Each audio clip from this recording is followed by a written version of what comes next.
Hello friends. Shashi Agarwal channel के अंदर मैं डॉक्टर शशि अग्रवाल आप सबका स्वागत करती हूँ।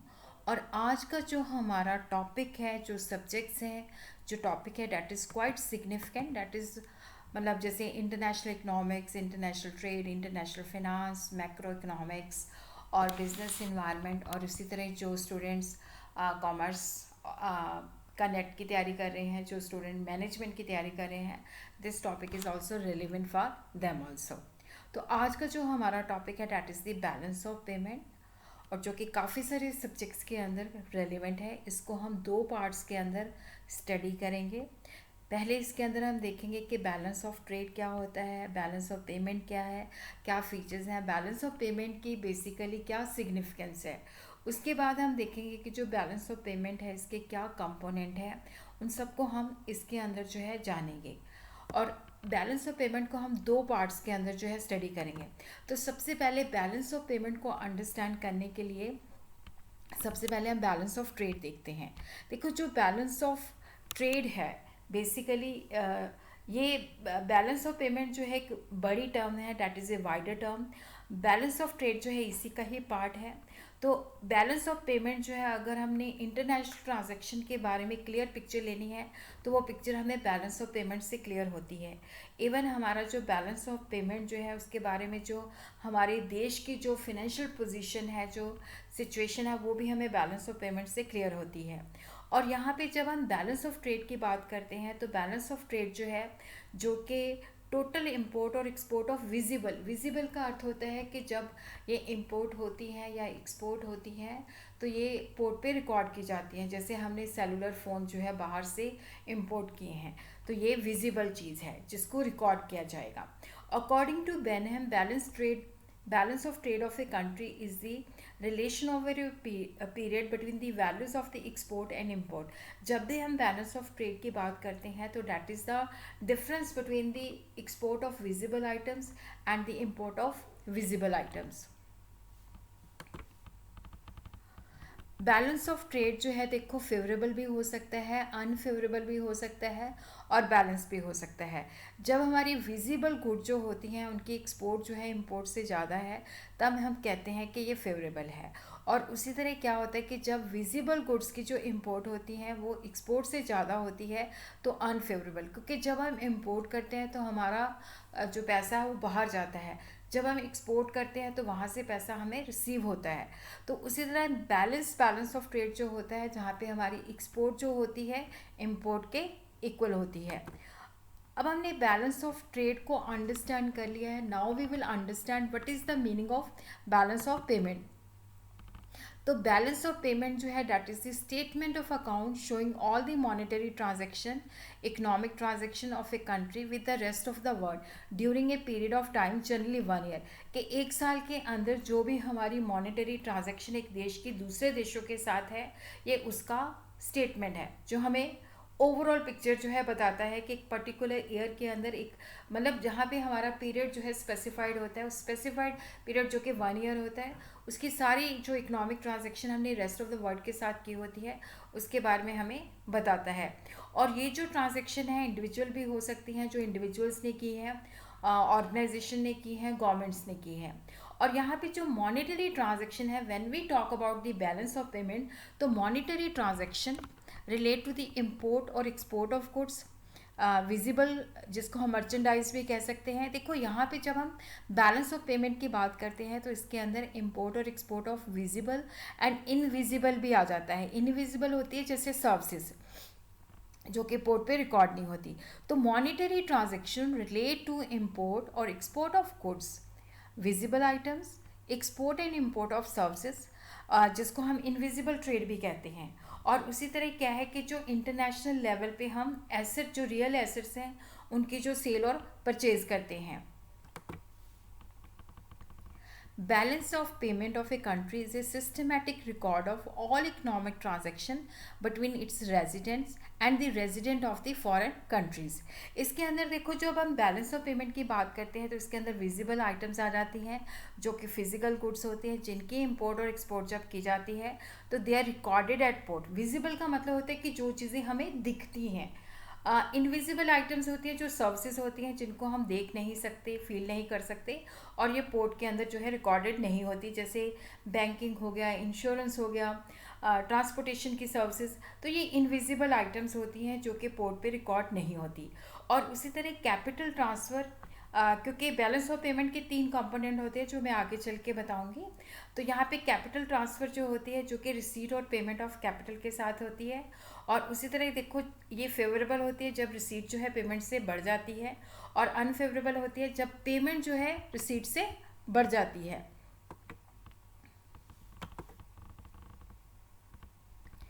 बैलेंस ऑफ पेमेंट के अंदर देखो क्या होता है कि जब हम दूसरे देशों के साथ जो है ट्रांजैक्शंस करते हैं, तो हमारे देश के अंदर फॉरेन एक्सचेंज आता भी है और जाता भी है। Flow of foreign exchange into the country when we export goods and services. देखो, जब हम गुड्स एंड सर्विसेज की एक्सपोर्ट करते हैं, बाहर भेजते हैं, तो हमें वहाँ से पैसा मिलता है फॉरेन करेंसी के अंदर। और उसी तरह क्या होता है कि जैसे फॉरेनर जो होते हैं, जब हमारे देश के अंदर फिनेंशियल या रियल एसेट के अंदर इन्वेस्ट करते हैं, तब भी क्या होता है कि हमारे देश के पास फॉरेन एक्सचेंज का इनफ्लो होता है। और उसी तरह जब हम बाहर से गुड्स एंड सर्विसेज इंपोर्ट करते हैं, तो हमारे देश की करेंसी बाहर जाती है। और उसी तरह क्या होता है कि जब हमारे देश के जो नागरिक हैं, जो रेजिडेंट हैं, वो दूसरे देशों के अंदर फिनेंशियल और रियल एसेट के अंदर इन्वेस्ट करते हैं, तो हमारा पैसा दूसरे देश की तरफ जाता है। तो यहाँ पे जब हम बैलेंस ऑफ पेमेंट की बात करते हैं, तो it records all the receipts and payments of the foreign exchange. तो यहाँ पे बैलेंस ऑफ पेमेंट जो है, हमारे देश की रेस्ट ऑफ द वर्ल्ड के साथ जो इकोनॉमिक ट्रांजैक्शन है, वहाँ पे हमारी परफॉर्मेंस कैसी है, फेवरेबल है, अनफेवरेबल है। तो बैलेंस ऑफ पेमेंट जो है वो रिफ्लेक्ट करता है performance of our economy in relation to the rest of the world. Balance of payment को हम इस तरह से डिफाइन कर सकते हैं: balance of payment of a country is a record of all economic transaction over a period with the rest of the world. देखो, यहाँ पे बैलेंस ऑफ पेमेंट क्या है, जिसके अंदर जो सारे एक साल के अंदर जो हम विश्व के साथ जो हमारी इकोनॉमिक ट्रांजेक्शन होती हैं, उसको ये रिकॉर्ड है। The balance of payment of a country is the systematic record of all the economic transaction between the resident and the resident of the foreign countries. तो आई थिंक कि balance of payment अब हमें clear है। अब हम देखते हैं कि what are the features of the balance of payment. देखो, यहाँ पे जो बैलेंस ऑफ पेमेंट है, that is the systematic record of the receipt and payment with other countries with the some particular period, that is the 1 year. और यहाँ पे ये जो स्टेटमेंट है, जो लेखा जोखा है, that relates with the some specified period, that is the, मतलब इसके अंदर 1 ईयर का होता है। और इसके अंदर डबल एंट्री सिस्टम के अंदर कि जितना डेबिट होता है उतना ही क्रेडिट होता है। और देखो यहाँ पे और जब हम डबल एंट्री के हिसाब से करते हैं, तो डेबिट और क्रेडिट एक दूसरे को बैलेंस करते हैं, क्योंकि जितना डेबिट होता है उतना ही क्रेडिट होता है। और उसी तरह क्या है कि देखो, जो एक्चुअल रिसीट और पेमेंट के अंदर जो डिफरेंस होता है, तो वहाँ पे नेसेसरी एडजस्टमेंट की जाती है, जो कि मैं आपको सेकेंड वीडियो के अंदर जो है डिटेल के अंदर बताऊँगी। तो बैलेंस ऑफ पेमेंट के अंदर देखो, receipt and payment of all the items, government, non government, सारी चीज़ें उसके अंदर जो है रिकॉर्ड की जाती है। अब हम अंडरस्टैंड करते हैं what is the difference between the balance of trade and balance of payment. देखो, when we talk about the balance of trade, it is a part of the balance of payment. Balance of payment जो है एक broader term है, जो balance of trade को भी जो है कवर करती है। बैलेंस ऑफ ट्रेड की जब हम बात करते हैं, तो इसके अंदर सिर्फ विजिबल चीज़ें जो दिखती हैं, उनका इंपोर्ट और एक्सपोर्ट हम कंसिडर करते हैं। But when we talk about the balance of payment, तो इसके अंदर visible as well as the invisible items. और उसी तरह बैलेंस ऑफ ट्रेड जो है फेवरेबल भी हो सकते हैं, अनफेवरेबल भी होता है। बैलेंस ऑफ पेमेंट जो है हमेशा बैलेंस्ड होता है। और देखो, यहाँ पे जो डेफिसिट है, उसको बैलेंस ऑफ पेमेंट से हम पूरा करते हैं, और बैलेंस ऑफ पेमेंट जो है इसलिए सिग्निफिकेंट हो जाता है। अब हम देखते हैं कि what is the significance of the balance of payment. देखो, बैलेंस ऑफ पेमेंट जब हम स्टडी करते हैं, तो ये देश की इकोनॉमिक सिचुएशन, इकोनॉमिक परफॉर्मेंस के बारे में हाईलाइट करता है। Country which have favourable balance of payment are considered to be economically sound. जिन देशों का बैलेंस ऑफ पेमेंट जो है फेवरेबल है, तो हम कहते हैं कि उनका पोजिशन जो है डैट इज़ वेरी स्ट्रॉन्ग। और उसी तरह क्या है कि देखो, जो भी डिफरेंट पीरियड्स के अंदर जो चेंजेस होती हैं, that is shown in balance of payment position. और उसी तरह कंट्री की टोटल रिसीट्स और पेमेंट जो है वो बैलेंस ऑफ पेमेंट से हम देख सकते हैं।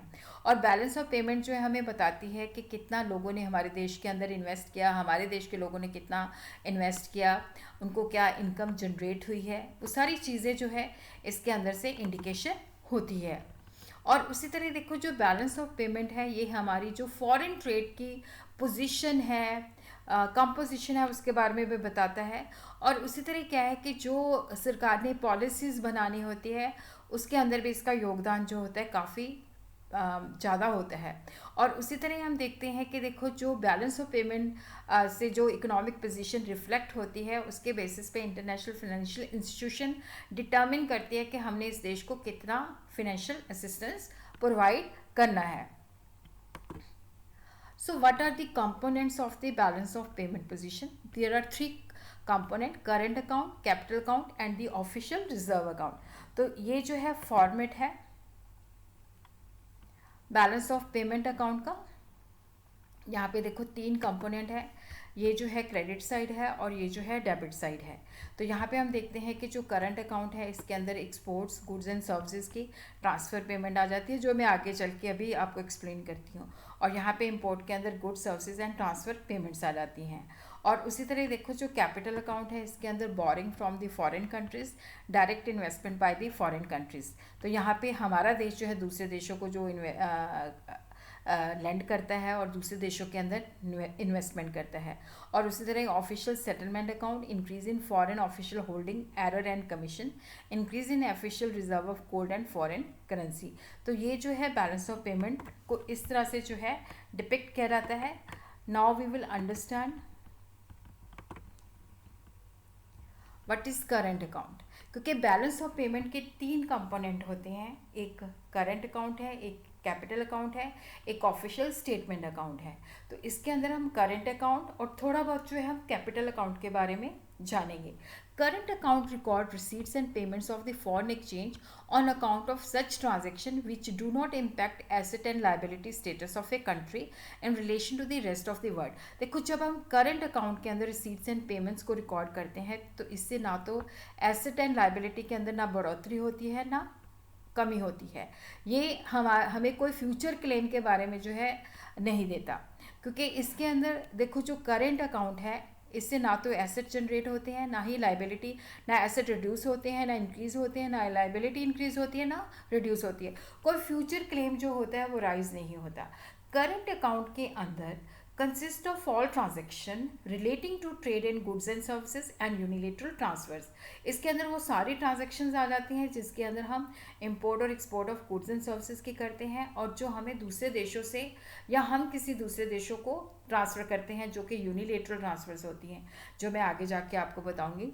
देखो सर्विस ट्रांजेक्शन जो है जब हम बात करते हैं तो सर्विस के अंदर ट्रांसफ़र पेमेंट जैसे गिफ्ट्स, पेंशन जो कि यूनिलेटरल्स होते हैं, जो कि ट्रांसफ़र्स होती हैं, वो भी आ जाती हैं। और उसी तरह देखो यहाँ पे जब हम करंट अकाउंट की बात करते हैं तो इसके अंदर विजिबल एक्सपोर्ट एंड इंपोर्ट भी आ जाती है, सर्विसेज की इंपोर्ट और एक्सपोर्ट भी आ जाती है, और सर्विसेज के अंदर जो बेसिकली ट्रांसफ़र्स होती हैं वो भी आ जाती हैं। और उसी तरह क्या होता है कि जब हम रेस्ट ऑफ द वर्ल्ड को पेमेंट करते हैं तो वो माइनस साइन जो है डेबिट साइड पे रिकॉर्ड होती है, जो रिसीट्स होती हैं वो क्रेडिट साइड पे होती है, और जो नेट रिसीट होती है that is the difference between the receipts and the payment side. So what are the component of the current account? Export and import of goods. देखो जो विजिबल ट्रेड है, जो चीज़ें हमें दिखती हैं, गुड्स जो होती हैं टेंजिबल होती हैं, मटेरियल होती है जिनको हम देख सकते हैं, और जब हम इनको एक्सपोर्ट या इंपोर्ट करते हैं तो पोर्ट के अंदर इसकी रिकॉर्डिंग होती है। और एक्सपोर्ट और इंपोर्ट ऑफ सर्विसेज होती हैं जो इनविजिबल, अदृश्य ट्रेड होता है, जो कि विजिबल नहीं होता, जो कि इंटेंजिबल होता है, मटेरियल नहीं होता। जब ये बॉर्डर क्रॉस होता है तो हम देख नहीं सकते, जैसे insurance services being branded can not be seen crossing the border. और उसी तरह देखो जो सर्विसेज होती हैं इसको हम दो वे से क्लासीफाई कर सकते हैं, factor services and non factor services. Services देखो, जो फैक्टर सर्विसेज हैं, जिससे क्या होता है कि फैक्टर्स को या तो पेमेंट होती है या इनकम रिसीव होती है। जो monetary transaction related two factor income जो है, जैसे इन्वेस्टमेंट इनकम है, जिसके अंदर रेंट आ जाता है, इंटरेस्ट आ जाता है, प्रॉफिट आ जाता है और कंपनसेशन ऑफ एम्प्लॉयज़ आ जाती हैं।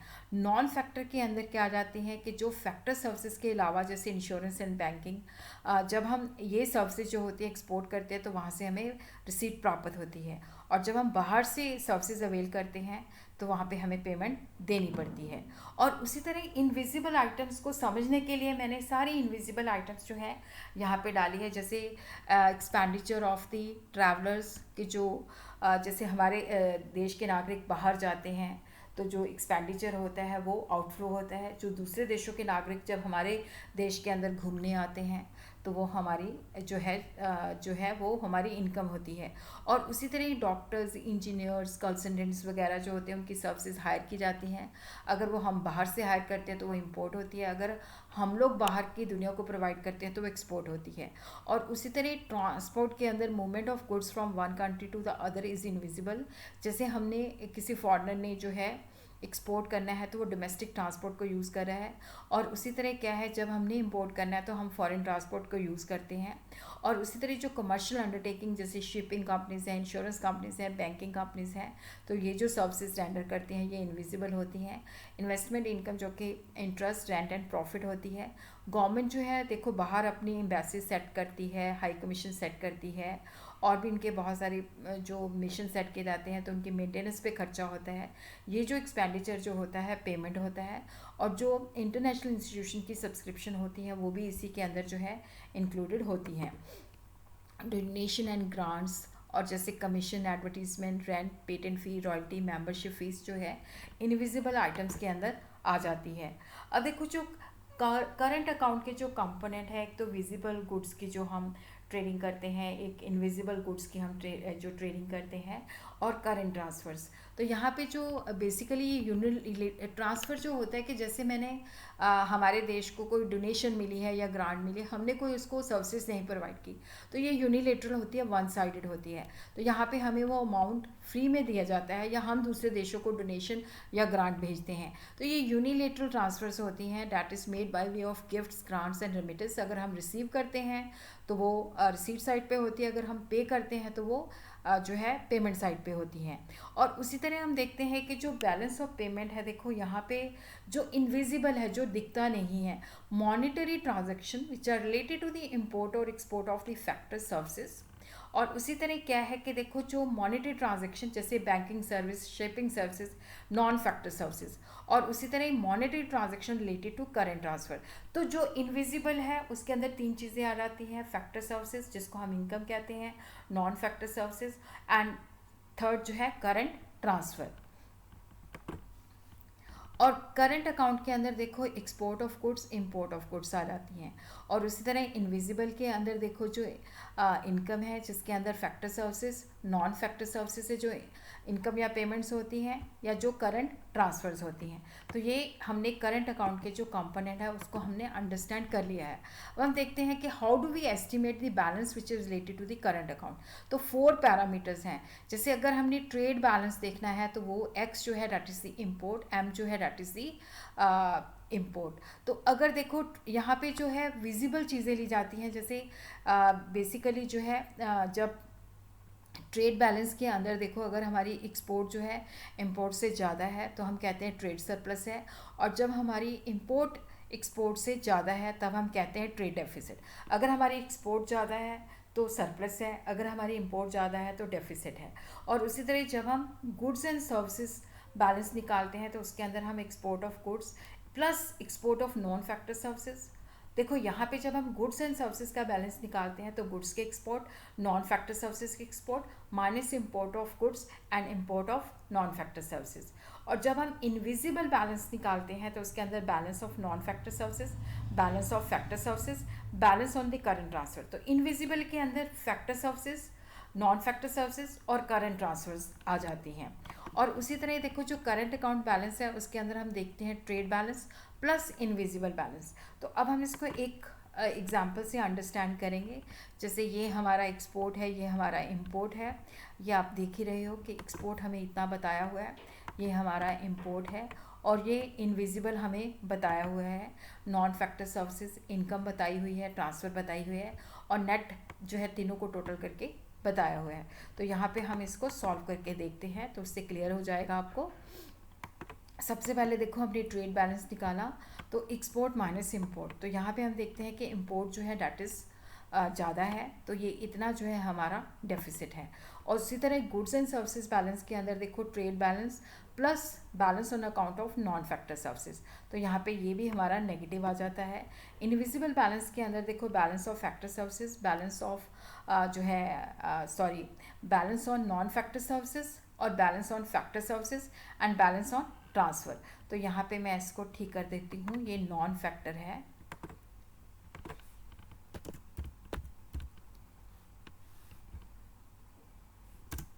तो ये हमारा आ जाता है 97,147। Then we calculate the current account balance which is the trade balance plus the invisible balance. तो ये भी हमारा जो है नेगेटिव आ जाता है -15,296। तो अब हम अंडरस्टैंड करते हैं कि what is capital account. We have understood current account, ठीक है। करंट अकाउंट के 3 कंपोनेंट होते हैं, वो भी मैंने आपको बता दिया। मतलब 2 कंपोनेंट होते हैं, एक एक्सपोर्ट और इम्पोर्ट ऑफ गुड्स, और दूसरा जो था इनविजिबल था। और इनविजिबल के अंदर देखो हमने फैक्टर, नॉन फैक्टर सर्विसेज, और उसी तरह हमने करंट ट्रांसफर्स ली। अब जो कैपिटल अकाउंट है देखो यहाँ पे records the receipts and payment of such transaction which cause an impact on the asset and liability. तो यहाँ पे हमारी एसेट और लाइबिलिटी का स्टेटस जो है चेंज होता है, ठीक है। लाइबिलिटी इंक्रीज होती है या डिक्रीज होती है, या एसेट इंक्रीज होते हैं या डिक्रीज होते हैं। तो यहाँ पे लाइबिलिटी और asset of a country in relation to the rest of the world are either increased और रिड्यूस्ड। कैपिटल अकाउंट जो है इससे फ्यूचर क्लेम्स, क्योंकि जब हमने एसेट वहाँ पे जनरेट कर ली है तो उससे हमारा फ्यूचर क्लेम जो है बन जाता है। तो कैपिटल एसेट जो है, कैपिटल अकाउंट जो है, ये हमारी एसेट या लाइबिलिटी का जो स्टेटस है उसको इम्पैक्ट करता है, और इसके अंदर फ्यूचर क्लेम, जो करंट अकाउंट है उसके अंदर फ्यूचर क्लेम जो है जनरेट नहीं होते। एक्सपोर्ट और इम्पोर्ट ऑफ कैपिटल गुड जो है ये हमने याद रखना है कि एक्सपोर्ट और इम्पोर्ट ऑफ कैपिटल गुड, जैसे हम मशीनों को एक्सपोर्ट करते हैं या मशीनों को इम्पोर्ट करते हैं, that is not included in the capital account. Export और इंपोर्ट ये सब कुछ आपने याद रखना है, चाहे वो कंज्यूमर गुड्स हैं चाहे वो कैपिटल गुड्स हैं, जो है उसको वो करंट अकाउंट के अंदर ही इंक्लूड किया जाता है। अब कंपोनेंट क्या है भाई कैपिटल अकाउंट के? बोरिंग है एंड फॉरेन इन्वेस्टमेंट है। तो बोरिंग के अंदर एक्सटर्नल कमर्शियल बोरिंग आ जाती है, एक्सटर्नल असिस्टेंस आ जाती है। दोनों के अंदर जो डिफरेंस होता है कि जो हम बाहर से जो दूसरे देशों से बोरिंग करते हैं वो मार्केट, एक्सटर्नल कमर्शियल बोरिंग जो होती है मार्केट रेट पे होती है, जो एक्सटर्नल असिस्टेंस होती है वो कंसेशनल रेट पे होती है। तो देखो जो boring from the rest of the world जो है हमारी लाइबिलिटी, जब हम दूसरे देशों से बोरिंग करते हैं तो हमारी लाइबिलिटी बढ़ जाती है, और फ्यूचर के अंदर देखो हमारी रिस्पॉन्सिबिलिटी भी बनती है कि उस लाइबिलिटी को चुकाएं, उसका इंटरेस्ट पे करें। Borrowing from the rest of the world raises our liability and it is recorded on the credit side, क्योंकि जब हम लोन लेते हैं तो हम वहाँ से फॉरेन एक्सचेंज प्राप्त करते हैं। और उसी तरह क्या होता है कि जितनी भी फॉरेन एक्सचेंज की रिसीट्स होती हैं they are recorded at the credit side. और उसी तरह जब हम दूसरे देशों को बोरिंग करते हैं, दूसरे देशों को लोन देते हैं, तो वो डेबिट साइड पे होती है, क्योंकि वहाँ पे हमारे देश का पैसा बाहर जा रहा है। और उसी तरह जो फॉरेन इन्वेस्टमेंट है, क्योंकि देखो यहाँ पे मैंने आपको बताया था कि 2 कंपोनेंट है, बोरिंग का हमने अंडरस्टैंड कर लिया, now we will understand foreign investment. ये भी 2 तरह की होती है, portfolio investment and foreign direct investment. इसके ऊपर भी मेरा फुल फ्लेज जो है लेक्चर इसके ऊपर डल चुका है। देखो जो पोर्टफोलियो इन्वेस्टमेंट्स होती हैं इसके अंदर जो है शेयर वगैरह, बॉन्ड वगैरह जो है खरीदे जाते हैं, और यहाँ पे जो इन्वेस्टर्स होते हैं, जो दूसरे देश के लोग होते हैं, वो हमारे देश के जो शेयर्स हैं उसके अंदर इन्वेस्ट करते हैं, तो यहाँ पे उनके पास ऑनरशिप जो है नहीं जाती कम जो, और यहाँ पे ये फॉरेन इंस्टीट्यूशनल इन्वेस्टमेंट होती है। और यहाँ पे ये जो इन्वेस्टमेंट है that is rest of the world जो है शेयर्स और बॉन्ड्स ऑफ डोमेस्टिक कंपनीज के अंदर करता है। जो फॉरेन डायरेक्ट इन्वेस्टमेंट होती है that plays a very vital role in the economic growth of the country. तो इसके अंदर क्या होता है कि यहाँ पे नेचुरली जो है होम कंट्री को छोड़ के दूसरे देशों के अंदर निवेश किया जाता है, और जिस देश के अंदर निवेश किया जाता है वहाँ पे कैपिटल फ्लो करती है। और उसी तरह क्या है कि यहाँ पे ये ऑनरशिप के साथ जुड़ी हुई होती है। और उसी तरह बाकी जो पार्ट है वो हम अगले वीडियो के अंदर जो है करेंगे।